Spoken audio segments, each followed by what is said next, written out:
नाशिक शहरात पंचवटी परिसरात एका गोणीत मानवी 5 ते 6 कवट्या आणि हाडे आढळले होते। त्यामुळे पंचवटी परिसरात मोठी खळबळ उडाली होती। एरंडवाडी येथील मंदिराच्या परिसरात मानवी हाड्यांची गोणी आढळली होती।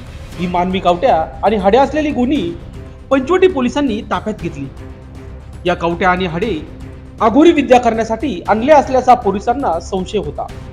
भरवस्तीत मानवी कवट्या आढळल्याने चर्चांना उधाण आले होते। पोलिसांनी मंदिराच्या पुजाऱ्याला आणि इतर नागरिकांना तपासासाठी बोलावून घेत घटनेची चौकशी केली होती। मंदिराच्या परिसरात मानवी प्लास्टिकच्या कवट्या आणि हाडे आढळून आलेले नेमकं हा काय प्रकार आहे यासाठी पोलीस कसून तपास करीत आहेत। गोणीत असलेल्या मानवी हाडे आणि कवट्या खऱ्या नसल्याने सर्वांनी निष्केचा श्वास सोडला आहे।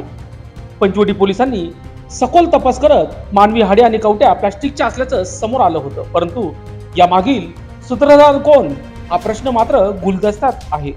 त्यामुळे पोलिसांकडून तपास सुरूच होता। मानवी हाडे आणि कवट्या प्लास्टिकच्याच असल्याचं पोलीस तपासात निष्पन्न झालं होतं। नाशिकच्या पंचवटी हद्दीत अघोरी विद्या करणाऱ्या बंधुबाबाला पंचवटी पोलिसांच्या ताब्यात घेतलं आहे। या बंधुबाबाची कसून चौकशी सुरू असल्याची पोलिसांनी माहिती दिली आहे। एरंडवाडी येथील मंदिराच्या परिसरात गोणी आढळल्याचं समोर आलं आहे।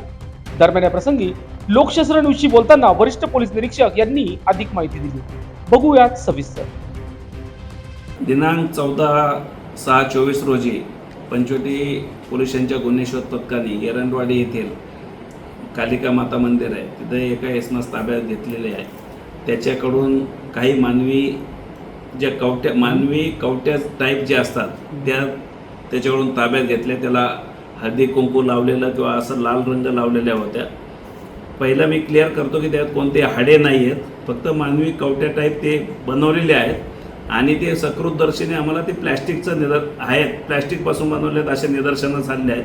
त्यानंतर त्याची चौकशी केली असता तो त्या मंदिरात अशा अघोरी कृत्याची पूजा करत असतो आणि त्याच्यावरून ते थोडा जादूटोना टाईप पूजा करतो अशी प्राथमिक तपासात निष्पन्न झालेलं आहे। त्याच्यावरून आम्ही महाराष्ट्र जादूटोना कायदा 2003च्या कलम 3 अन्वये त्याच्यावर गुन्हा दाखल करत आहोत आणि पुढील तपास करत आहोत। अटक केली त्याला ताब्यात घेतलेला आहे आम्ही। लोकशास्त्र न्यूज साठी बंटी आढाव, नाशिक।